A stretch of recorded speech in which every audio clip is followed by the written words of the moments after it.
How to zoom pictures in Canva. Hello everyone, I am Bishaka and welcome to our channel. I will take you through the step-by-step process on how to zoom pictures in Canva. Now, let's get right into the tutorial. Firstly, go ahead and open your preferred browser and in the search bar, search for www.canva.com. You will be led to the official webpage of Canva.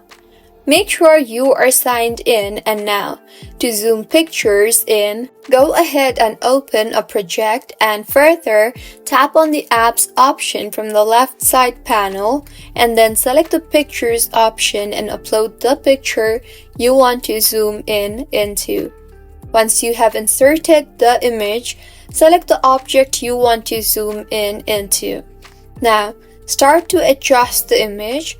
Firstly, fit the picture into the ratio of the project, and then further adjust the image by sliding the adjuster up and down, left and right until you get your desired object.